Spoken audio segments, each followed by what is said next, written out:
Can we not, after I just press record, can we not, children of mine? I have 2 cats now.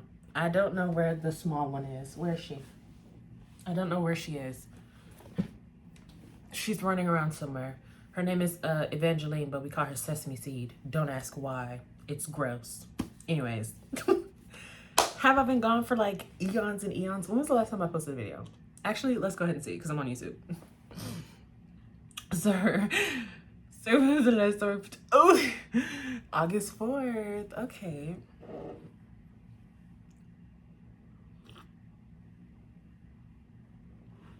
Okay, so I don't know what to tell you about that, okay?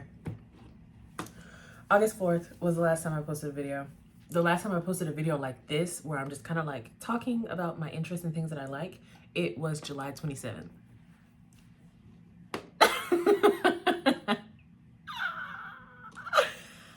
A lot of things have happened in these past few months as to why I have not posted.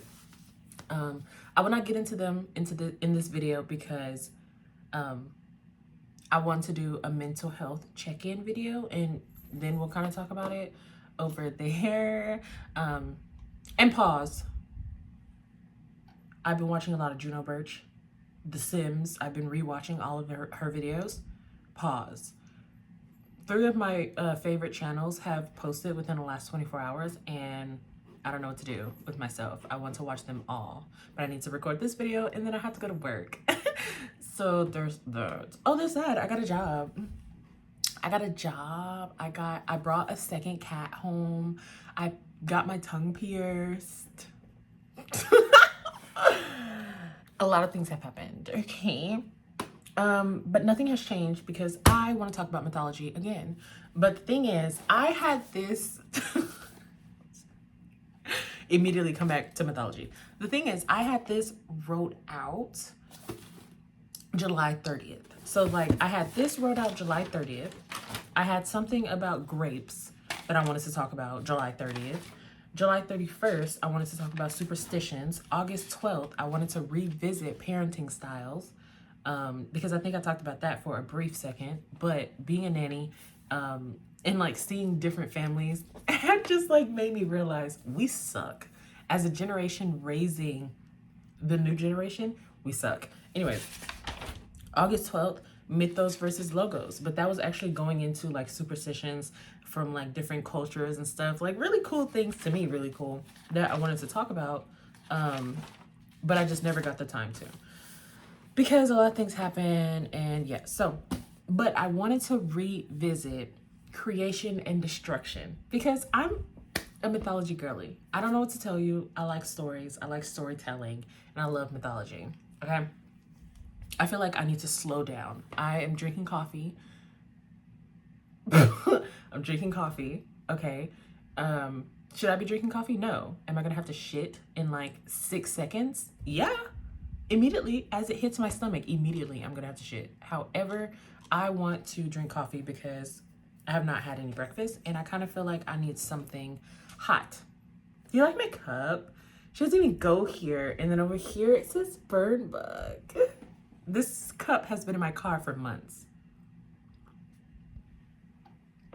And I finally decided to use it. Okay. Creation and destruction. I'm revisiting creation stories and destruction stories because they go hand in hand, creation and destruction.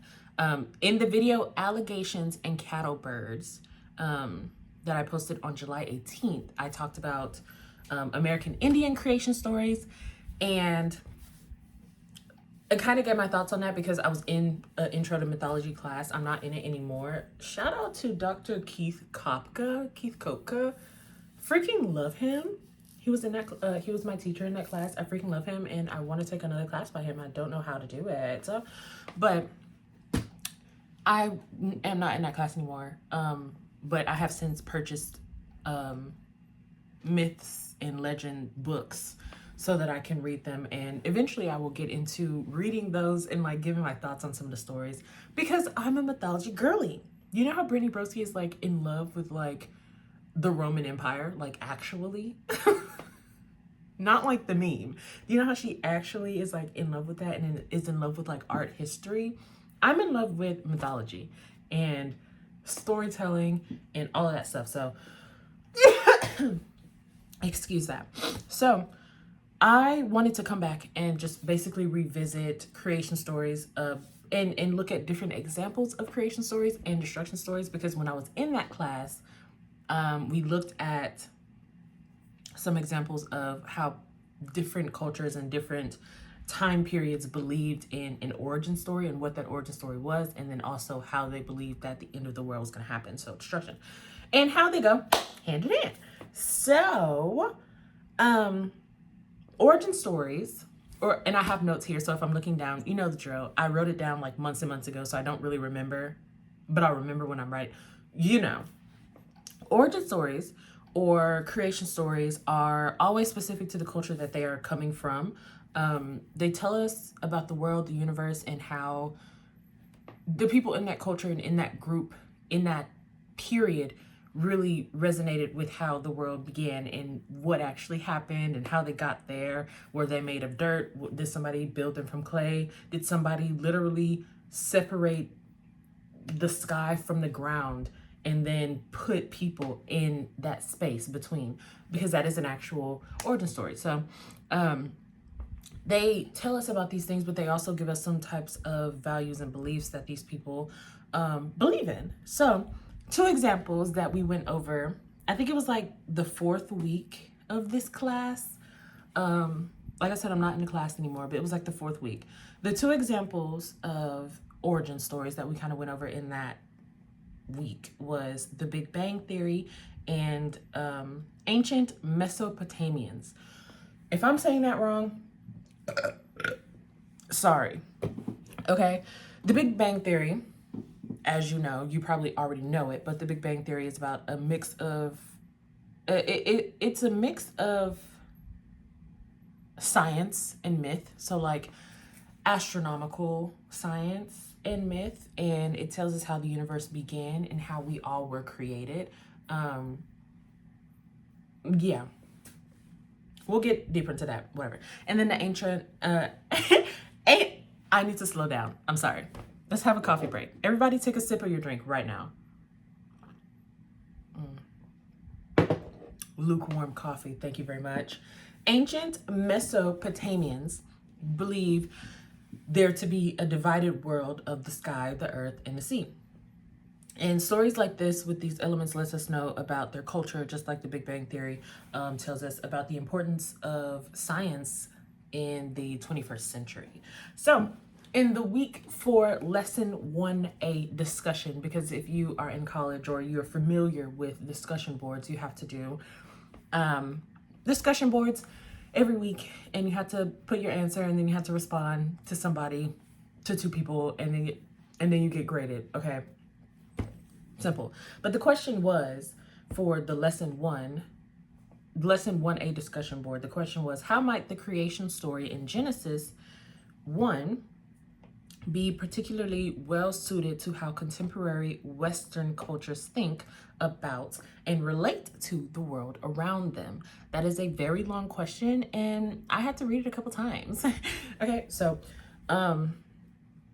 but he also gave us an example. So for example, in Genesis 1, it reads that God created mankind in his own image.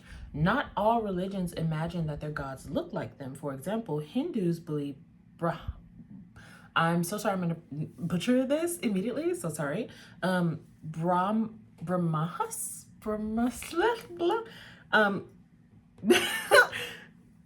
or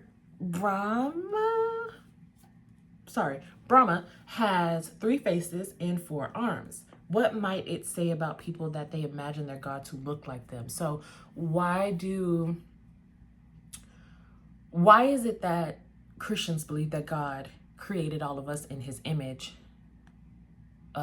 when we don't even know what they look like? And then how do you kind of relate that to different cultures where they believe in something that is supernatural and actually looks supernatural? So something that does not have human features, something that has more than one human feature, things like that. So I think I gave my answer. I don't know, again, I wrote this down months ago.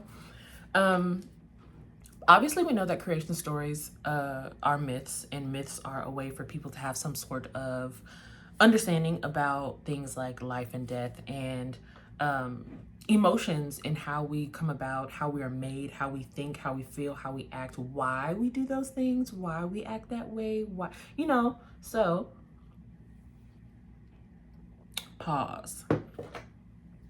But why do Judeo-Christians believe that that God created us in his image, that we are created in his image? Because truthfully, like that being said, theoretically, I look like Jesus Christ. I look like God. They're two different people. But theoretically, I look like God because he created me in his image, or I have some type of features from God, or I am created in his image. Which also brings up the point of, you can go into this weirdness that Christians believe because you are a certain sexual orientation that you deserve to burn in hell forever. There's a bird. It's a blue jay. I'm getting distracted and I'm so sorry, but I love birds. That's something else I want to talk about.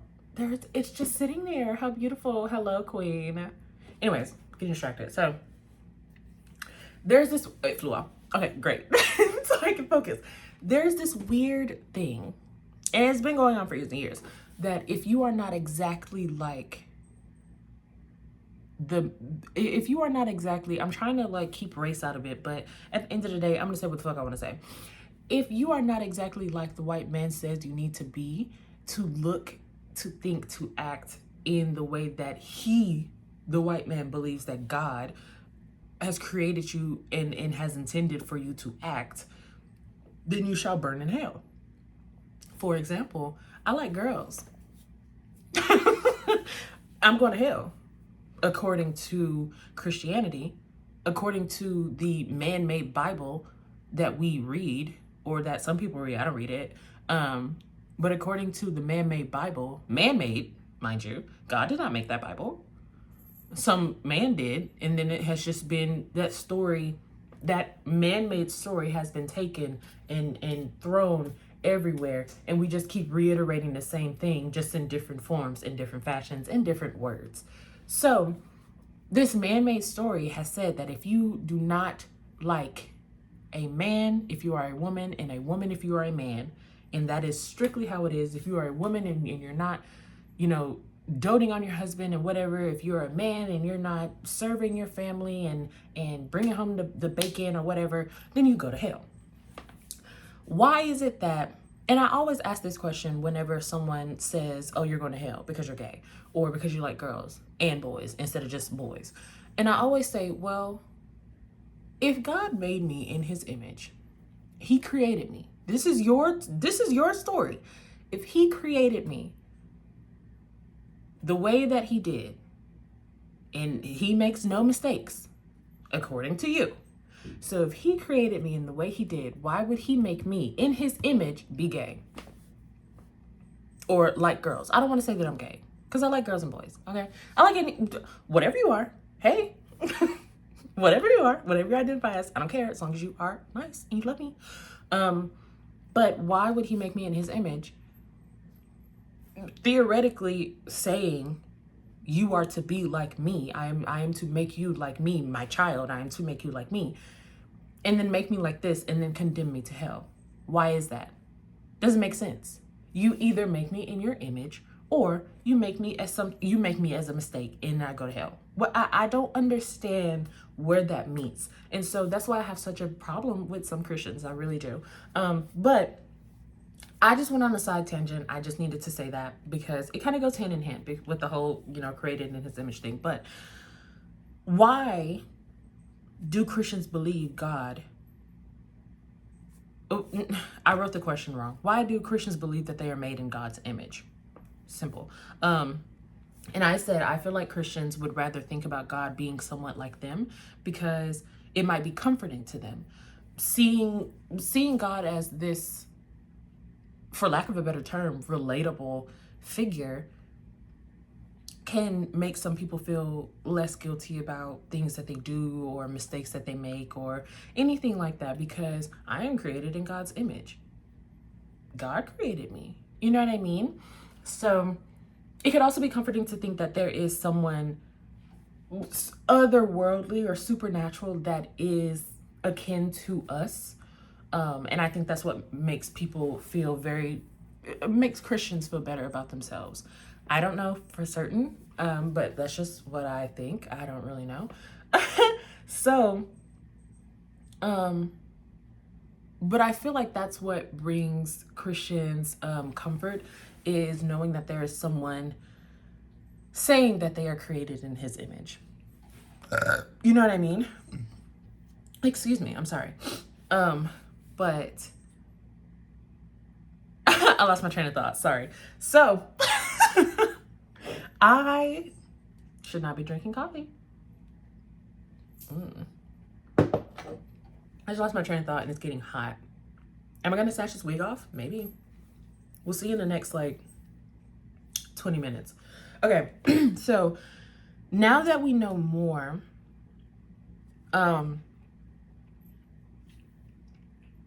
no. So I don't know. I think I have said everything that I wanted to say about being created in God's image and why people feel as though that's the case. Because again, this is a man-made religion. You know, it's, I mean, practically all of them are. They all are, but I think I have made myself clear on where I stand with that. So, now that we've kind of talked about the basis of like being created in his image and how he created us and why, a little bit of why, now we're going to move into the actual creation story itself. And I'm going to talk about two creation stories. I'm going to talk about Genesis from the Bible and the creation story of the Diegueños. I don't know if I'm pronouncing that right. Diegueños? I don't really know. But in Genesis, God created the world and creatures in 6 days and then wiped it down clean on the seventh. He brought a flood through on the seventh day to start a clean slate. Okay, this is where we see the introduction of destruction itself. There cannot be creation without the presence of destruction. You cannot create something without destroying something. And you're probably like, yes, we can. No, you cannot. You cannot create a house without destroying trees or land or homes for animals because you wanted a house there. You cannot create for a more graphic way of thinking, you cannot create a baby without destroying that sanctity that is the woman's womb. You cannot do that. You cannot create without some type of destruction. There is no way for you to create without destroying something in the process. So he made the world and all the creatures that inhabited the world in 6 days. And then threw a flood on earth, literally, and wiped it clean on the seventh. This is a destruction. And it almost always, like I said, happens in some way when you are creating something. For example, creating life. I literally wrote this down. I'm so smart. For example, creating life or a baby is in some cases destructive to the woman's body, to the mother's body, health, and even life. And also, like I said, in very, very invasive to a woman's womb. You are destroying, essentially, the baby has to grow. Now it's destroying that space because now it's pushing all of your organs up into your fucking chest, and because it's making room for the life that's growing. You are creating but destroying at the same time. Incorporating a new life and new habits for yourself requires you to destroy your old self. I wrote that down. But yes, that is also very true. And that's what I've been very battling myself with here lately. In order to be a better person, this is what I'm going through. In order to be a better me, in order to do better things and have change in my life, I have to change, which means that I have to destroy the old person to create the new me, the better me. So, and in order to create homes for families, like I said earlier, the land around has to be destroyed. So those are 3 examples of how you cannot create without destroying in some way. So now to talk about the creation story of the Diegueños. From what I read, there are 2 brothers and a maker in this story, and they're the ones to make the world. The 2 brothers and the maker, they are the ones that make the world. The brothers lifted the sky from the ground. So like I said earlier, where the sky is connected to the ground and someone lifts it and then puts, that's what I was talking about. I'm so smart. I remembered this. So the brothers lifted the sky from the ground so that there was enough space to walk. They created pockets of water in the land for hydration, and they even made mankind from mud, okay? In the passage I read, I didn't see much about destruction in this particular creation story, but I'm sure that there is some type of way that there was a destructive manner that was going on. I think at some point they actually did. Maybe I missed it. I'm trying to remember. It's been a while. Let's actually look it up. So at some point, I do think creation story of the Diegueños. Okay.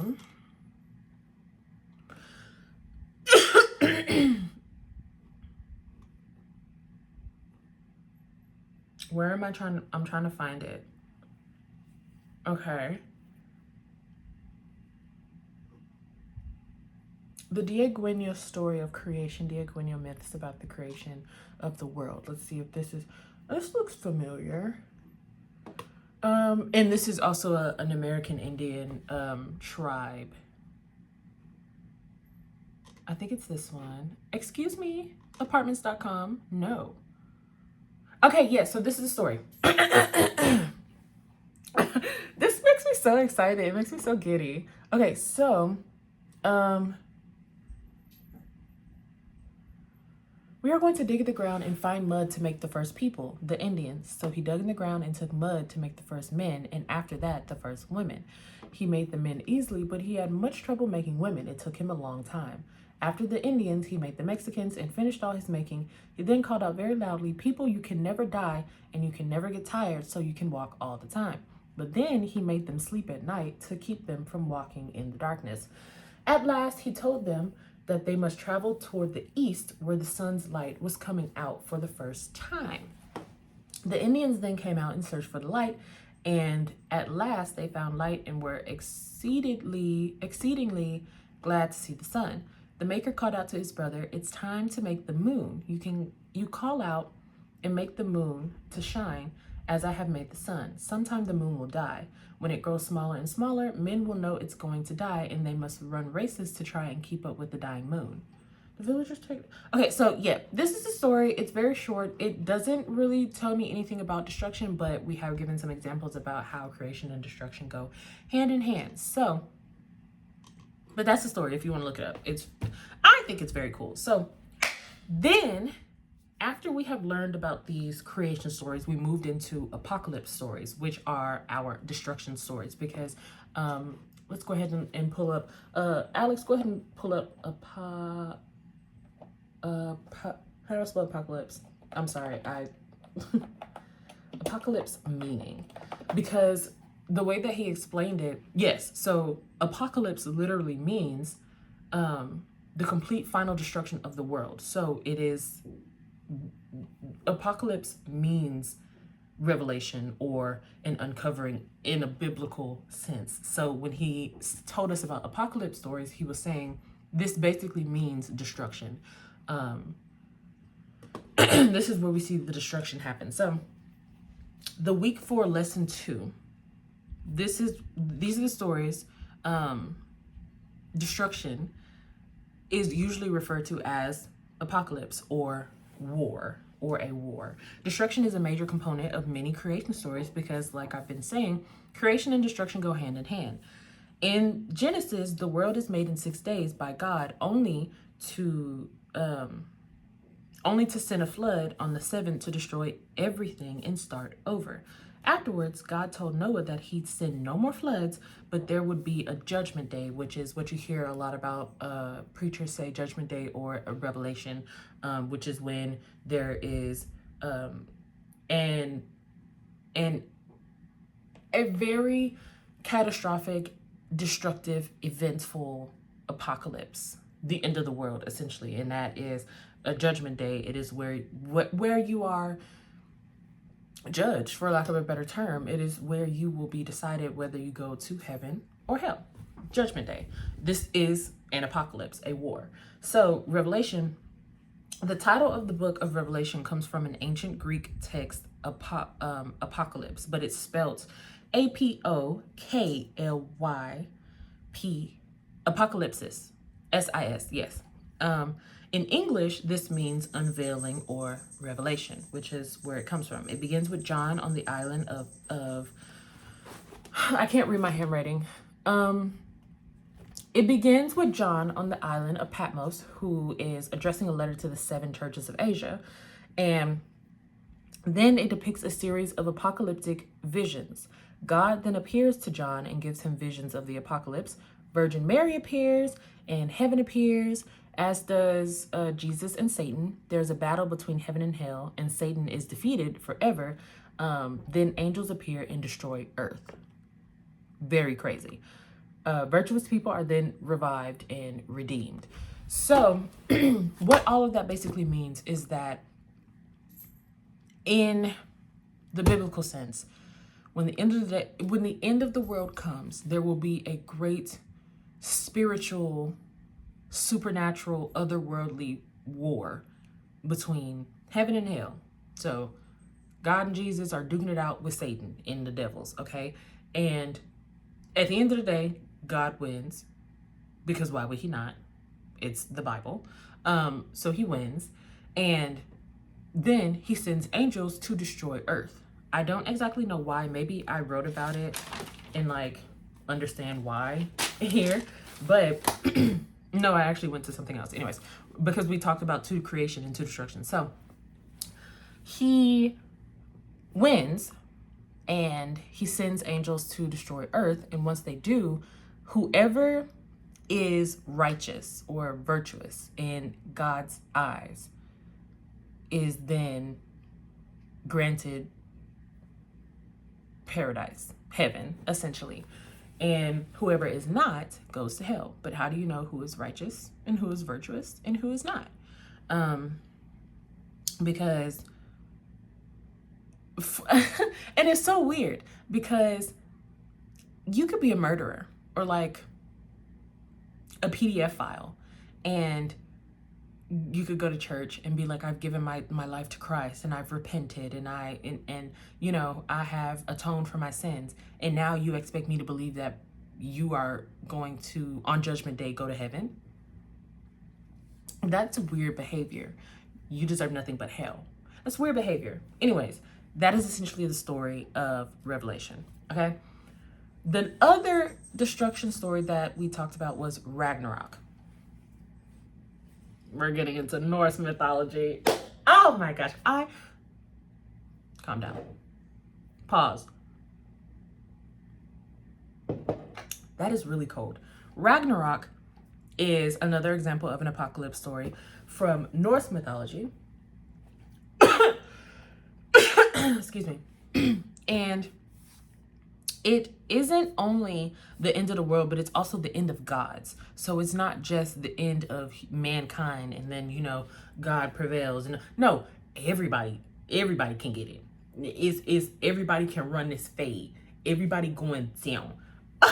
So, which was crazy to me at first. I was like, oh my gosh. But anyways, in Ragnarok, there's a prophet who is called upon by Odin to tell of the gods' future. The gods is plural, future. I'm having a hard time reading, so I'm gonna lift this up again. So the prophet tells the beginning, and she tells the world's creation, but she also tells of a world ending battle between the gods and their enemies. And the prophet breaks it down as the following, which is what we learned in the course. The way that she breaks it down is society's breakdown, the arrival of wolves who destroy the world, and then a destructive battle where not only the enemies perish and humans perish, but gods perish. Like there is no more of them either. So I figured, this is me just like, what did I say here? I figured revisiting the creation stories and adding the element of destruction would be interesting, as week 4 of my world mythology class talks about creation. Is basically, I'm just like doing a conclusion. So, but I kind of want to go a little bit more into Ragnarok, because Rock. Okay. So, no, not the TV series Ragnarok. Okay, so because there was so much more that went into it that we learned about, I just didn't take notes on that, and I can't now because the class is gone. So, in Norse, I can't talk. My tongue is pierced. Okay, so sometimes words are very hard for me to pronounce. In Norse mythology, Ragnarok is a foretold series of impending events, including a great battle in which numerous great Norse mythological figures will perish, including Odin, Thor, Tyr, Freyr, Heimdall, and Loki. I butchered at least half of those. Leave it be. It will entail a catastrophic series of natural disasters, including the burning of the world, and culminate in the submersion of the world underwater. After these events, the world will rise again, cleansed and fertile. The surviving and returning gods will meet, and the world will be repopulated by 2 human survivors, Lif and Lifprasir. I don't know how to say that. A man and a woman. Ragnarok is an important event in Norse mythology and has been the subject of scholarly discourse and theory in the history of Germanic studies. So basically, Ragnarok is literally not Genesis, Revelation, Judgment Day. However,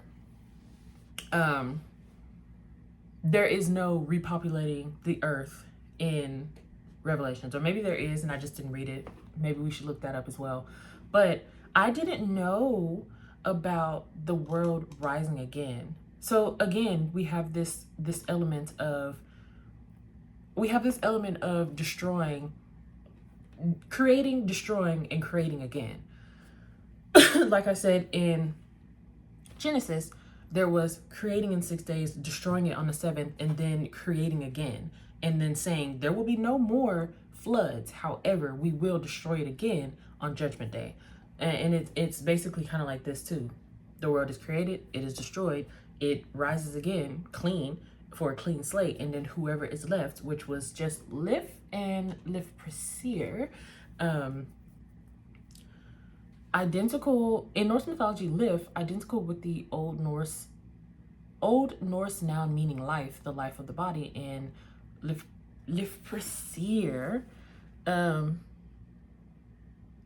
which is Lif's lover and lover of life, zest of life sometimes. Basically, man and woman, again, repopulating Earth after it has been burned and cleansed and things like that. So I think that that's really cool. So that is everything about that. I do believe that I have a book on Norse mythology. I don't know. I will look and see. But I'm definitely going to get into this and read a little more. The gods then do battle with the invaders. Odin is swallowed whole and alive fighting the wolf Fenrir, causing his wife Frigg her second great sorrow, the first being the death of her son. Oh my gosh, Odin's son, Vor, sorry, I don't know how to pronounce these names, avenges his father by rending Fenrir's jaw apart. Oh, so he tore it and stabbing it in the heart with his spear, thus killing the wolf. Do you know what this reminds me of? This reminds me of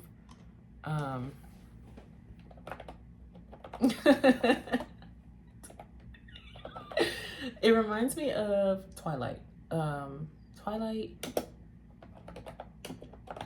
What movie was that? What movie was that in? It was Was it Eclipse? It was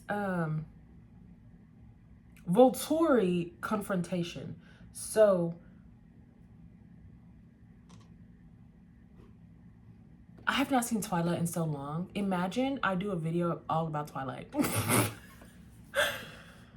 Anyways, yeah, so it reminds me of that. Where they just had this big ass like fight. What was the fight about? I have no clue, but they just had this big battle. It's been so long since I've seen this movie. But they had this big battle, and I do believe maybe it's because of Ness. I don't know. And then it all turned out to be fake, by the way. Sorry if you haven't seen it. It's been out for like decades maybe.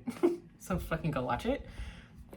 But it ended up being very, very like it was this entire battle. It literally was Ragnarok. It was an entire battle. Maybe it's based off that, I don't know. But it was this entire battle where they all were just like going at it and just like ripping jaws apart, throwing them down. And it just was so much. Only for it to like fast forward a little bit after the fight. Come to find out, it was just a vision.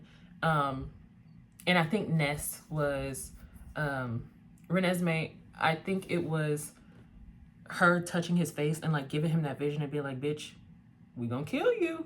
I mean, you gonna kill some of us too, but we gonna kill you if you know, escalate the battle. I don't know, maybe I should watch that. Anyways, that was all that I wanted to talk about as far as like the creation story and stuff like that goes. That was all that I wanted to talk about. And I just wanted to get that off my chest. Obviously, there will be more videos about creation, destruction, all that stuff, because it is my jam and butter. Or is it jam and butter? It is just, I just love it so much. It brings me so much joy to talk about that. And also superstitions, which we will get into as well, because I also have a Mythos versus Logos page written out. But getting ahead of myself. So I also, to close out the video, I think what we're going to do is kind of talk about, I have my iPad here because we're going to be looking at an article that I annotated a long time ago on here, literally annotated it a long time ago, and I just never got around to talking about it. So we're going to talk about it today for the last little bit. I have been seeing a lot of just news around Chappell Roan and how people think that she's annoying or obnoxious or just rude and complaining all the time about basically not having that security, that privacy anymore.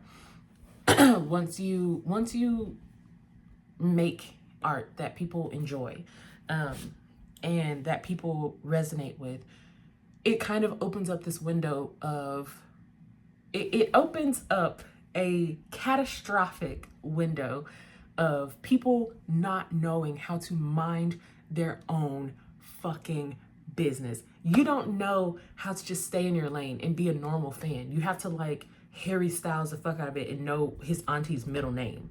Like, you know, you have to know the doctor that delivered him on his birthday. Like, you're weird. And I had wanted to talk about this for a long time. Obviously, like I said, when did I make this document? It was 3 months ago. So I started annotating it like 3 months ago, and I just never got around to talking about it. And I watched a Broski Report video. I'm not done with it, but it's her video where she's talking about Chappell Roan and about like fandom and stan culture and how it has definitely changed, but it's not necessarily far gone from what it used to be. And so I was like, oh, it's interesting. I have an article that I could like read about, because I wanted to do an actual like edited video instead of a long form video. But I just never got around to doing it. But then I see more about Chappell Roan and how she's standing up to really weird and gross paparazzi people. And then people being like, she's obnoxious and annoying, she's always complaining. But then you turn the page and you see Tom Holland like damn near body check paparazzi who is swarming his girl Zendaya, and people are like, oh yeah, stand up man. And then you know, they're applauding him. And then when Tyler the Creator is like, no, I don't want to take a picture with you, I'm just trying to eat my lunch, which is definitely understandable. To have someone run up to you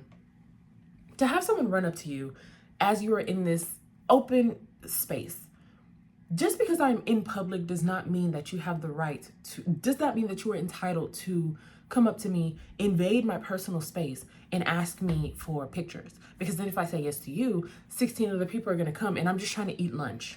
I am on a lunch break. I'm not on the clock. Okay. And so when he says it, it's funny when he does it. But when Chappell Roan does it, it's like, oh, she's obnoxious. She's never going to make it in the industry. She's annoying. She's this, she's that. She's always complaining. And it's like, she has a right to complain. You are weird. Everyone is weird. You're doing weird things and it's not okay. And what made me actually want to do a video about the cost of popularity and fame, that was going to be the title of the video. I might still do it, I might not. But the cost of popularity was, I saw this clip of Cardi B and she was with her dad and paparazzi swarmed them just like out of nowhere. And they were recording and she was like, that's really fucked up. That's really rude, because there are some people that don't fucking like me that could take my dad or hold him for ransom or something like that because they know I have money and they know that that will hurt me. There are some people that are crazy that will stalk my family members, and you showing their face and actually showing where we're at is really rude and disrespectful and just hurtful. And so she went off on him, and a bunch of people were like, she's just disrespectful, she's not grateful, she's not excuse me. That was, again, months ago that I seen that video, which is what made me want to do the video in the first place. But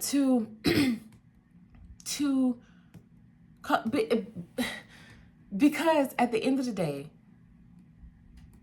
you signed up to be an entertainer and a star in, you know, for lack of a better term, but that does not mean that you are automatically stripped of your rights as a human. Because if Sarah Jane, just regular old Sarah Jane, was just like getting bombarded with people asking her for pictures just because what, she's pretty, that would be like, oh, these people are stalking me, they're weird, they're whatever. But if you see Kim Kardashian in public and you run up to her, you think you're entitled for a picture.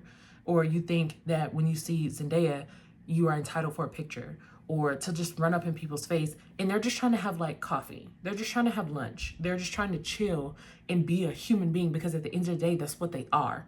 And you are taking that away from them.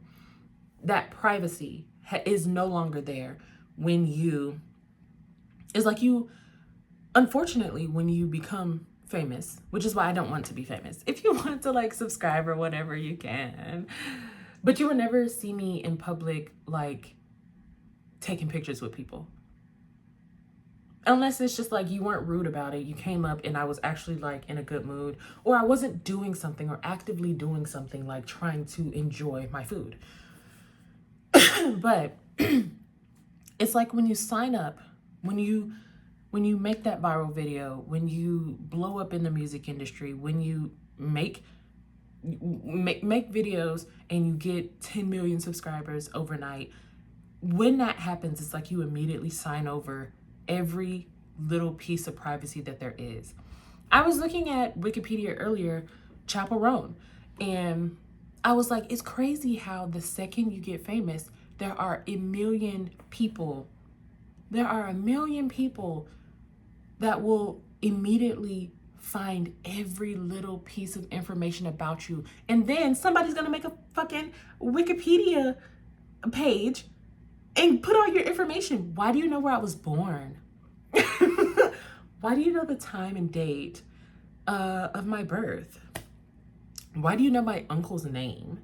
You're weird. That's weird. You're weird. Unfortunately, sweetums, you're weird. That's weird. And so I kind of wanted to talk about that and kind of go through a little bit of the article. I don't want to do too much because I think I want to do a video about it. But This article is called "The Cost of Being a Celebrity on Mental Health," which is something else that needs to be talked about as well. And it's by Sama Adema. I don't know how to pronounce your name, sorry. But it was made January 29th, 2024, University of Tehran. And it is called "The Cost of Being a Celebrity on Mental Health." The abstract reads, "The pursuit of fame, though often glamorized, exacts a toll on the mental well-being of celebrities. Intense scrutiny and a loss of privacy leave individuals feeling exposed and under constant pressure. The expectation to conform to societal standards and maintain a flawless image fuels self-doubt and a fear of failure. Paradoxically, fame can lead to isolation as genuine connections become elusive, fostering loneliness and emotional detachment." Pause. What does that mean? Fame can lead to isolation because genuine connections become elusive. That is basically saying and it goes into the whole thing of like your privacy is stripped away from you. What's stripped away from you is genuine connections with people, because now that you have something to gain, which is popularity, you can spread it. If someone is seen with Tyler the Creator and they're close friends, now that person has an advantage to be like, yeah, I can, gain one up. If my best friend is, I don't know, if my best friend was Brittany Broski and I'm starting my YouTube channel and I was like, hey, do you think you could like give me a shout out or something? Interactions with people start to become more transactional than actually like personal. And that's exactly what that means. It fosters loneliness and emotional detachment, because at the end of the day, that's what a lot of people want, is to be known, to be seen, to be famous, to be whatever. And it just creates this this feeling of loneliness and isolation with people. Mental health stigma adds another layer of complexity, with celebrities often hesitant to seek help due to concerns about public perception. That is another big one. A lot of people don't want to receive help because they feel like their public image is more important than their mental health. The fear of fading into obscurity propels individuals to overwork, leading to burnout and anxiety. Negative public perception, shaped by media coverage, can trigger shame and guilt, impacting self-worth. Striking a balance between authenticity and a carefully curated image becomes a constant struggle, fostering internal conflicts and identity crisis. Success and failure carry their emotional weight, with the pressure to sustain achievement and the emotional devastation of setbacks. So that was the abstract. I'm not going to go through the whole article because I think I want to save that for when I do the actual video.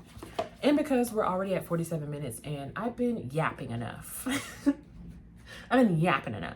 So with that being said, and hearing these stories of Tyler, let's look up Tyler the Creator. Tyler the Creator, excuse me, Feedback Hub, I did not ask you anything. Tyler the Creator, not Chromocopia. What is his, he made a song.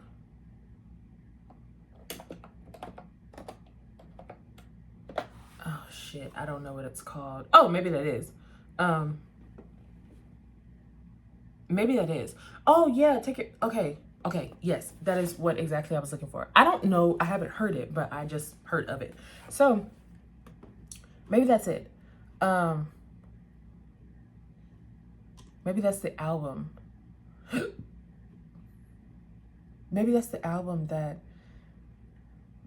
it has it on. Anyways, it's the thing with the mask. It's the thing with the mask. He made that song basically just being, and there's other songs like that. There's Eminem made the song Stan. There's songs where you just cannot be a normal fan, and that's weird. That's weird. Hello. That's weird. Directed by Dr. Dre and Philip Atwell, the video is a literal interpretation of the story. The video features Devin Sawa as Stan and Ditto as his pregnant girlfriend. Dear Slim, I wrote you, but you still ain't calling. I left my cell, my pager, and my home phone at the bottom. You are not entitled to, like, you're not entitled to Chappell Roan. There's an article that I saw about her basically just being, yes, Chappell. I realize I'm saying it like in 3 different ways. Chappell, I think it's Chappell. Chappell Roan. This was a Cosmopolitan article. Chappell Roan is mother for teaching us how to descend. Basically just being like, she was disrespected at the Grammys. I think was yelled at by one of the photographers. And she went up to him and was like, I need an apology. Like, I deserve an apology for that. You don't do that to artists. Don't ever do that ever again, because who are you to be entitled to? It's just weird. It's just weird. I don't have enough time to go over it and like eloquently put my thoughts on it. If you want to hear more about Chappell Roan, watch the video that Brittany Broski did, because that's what I watched. I'm not done with it. What is it called? I'm not completely done with it. But I did get through that part where she was just talking about Chappell Roan. So the Roman Colosseum and Chappell Roan. It is 1 hour and 12 minutes and 41 seconds. I am at the 51-minute mark. I think I am done with the Chappell Roan part, but that is what I recommend you do, is just go look over there and look over there.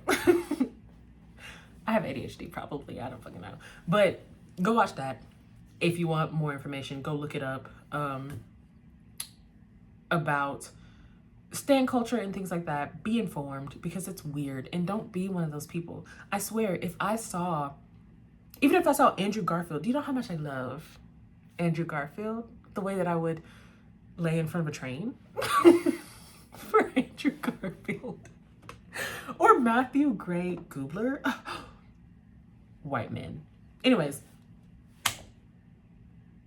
Or Michael B. Jordan. But only as Eric Killmonger. Let's go ahead and get up a picture of Eric Killmonger. Oh!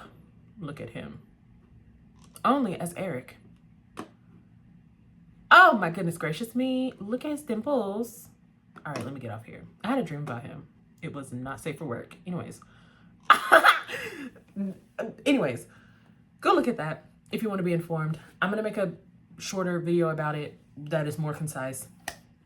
Also, what I want to end on, as not something so serious, is I have been trying to get back into feeling normal.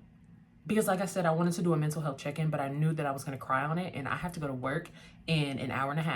And I don't want to show up with puffy eyes from 4 o'clock to 9:30, okay? So I decided to talk about this, which was very fun, and I really enjoyed it. So, but what I recommend doing, this is what I do, is trying to find some type of normalcy in my day-to-day life to feel normal again. Hey, I'm recording. To feel normal again. So I am caffeinated. Sorry. So what I have decided to do is step back from these parasocial interactions with super famous people, millions of subscribers, whatever, and actually take a look at people who don't have that much, and also read more. But I have found myself watching VODs lately of T the Clown. I am subscribed. Hopefully they are not gross and weird. Hopefully they're not a weirdo. I'm not going to do any deep dive digging because I don't feel the need to, but what I have started doing is just watching their VODs and really trying to connect with different types of people, and that makes me feel normal. Because I watch people like Brittany Broski or rewatch old Corey Kenshin videos because it's been a year since we seen that nigga. But and like Kenny JD, and I feel myself needing to have like a new look on different things. So T the Clown VODs I have been watching. Watch small creators, and I'm not talking about 5,000 subscribers or whatever. Watch somebody that has 12 and just like fall in love with their content. I feel like that is so. And there's also this young woman right here who is a Nigerian who is a English teacher in Japan, and she just like does these little videos, and it's just so cute, and she has 309 subscribers. Go watch her. Okay, watch different people, fall in love with different people, and just like let yourself feel something new. I have just been watching old videos of the same people over and over, and I just need some type of new cleanse. Miss Preye, I think that's how you pronounce her name, MSSPREYE. Go freaking watch her channel, please, and thank you. If you are into gaming and you're into that like Pokemon style of gaming where it's like you walk and something attacks you, go watch T the Clown VODs. That's what they are playing. And this one, he's a small creator. He has less than 10K. He has 9.33 thousand subscribers and 8 videos. Joshua, literally Joshua, he is so funny. He has like 8 videos on here. Hilarious. Literally, he's just so funny, and I love him so much. Go watch small creators. Go watch people and fall in love with something new. That has been making me feel so, I don't know why. It just makes me feel like, it makes me feel normal. So that is all the tea for today. It really wasn't tea. It was just like me gushing about mythology for 57 minutes. Jesus Christ.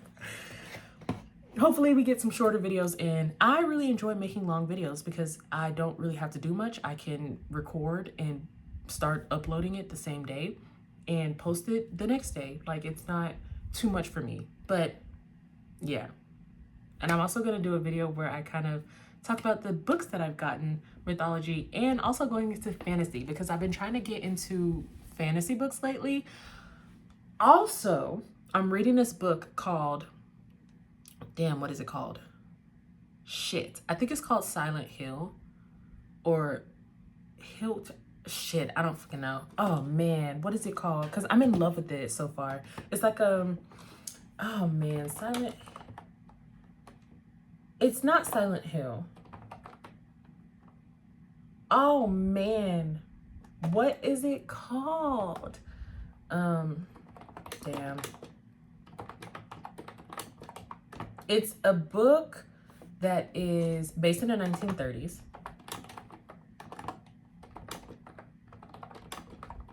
Pelican Hill? Is it Pelican Hill? Oh my gosh, what is it called? I'm sorry, I'm just wasting time. It's not buried too deep. Maybe it's called Pelican Hill. Pelican Island.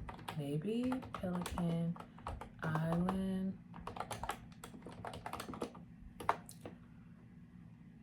Oh my gosh, I can't figure out what it's called. It's in my nightstand, but I don't want to get up to get it because it just wastes more time. Anyways, I will talk about it in another video. But it is so good. It is so good. And maybe the next video will be me kind of just like going through the book because I'm almost done with it. I'm halfway done with it. So I don't know. Thank you for watching. If you sat for 60 minutes of your time, if you sat for 60 minutes of your time, that was ridiculous. Thank you for watching. And I will like record a different video and see you next time. I don't know. Okay, bye.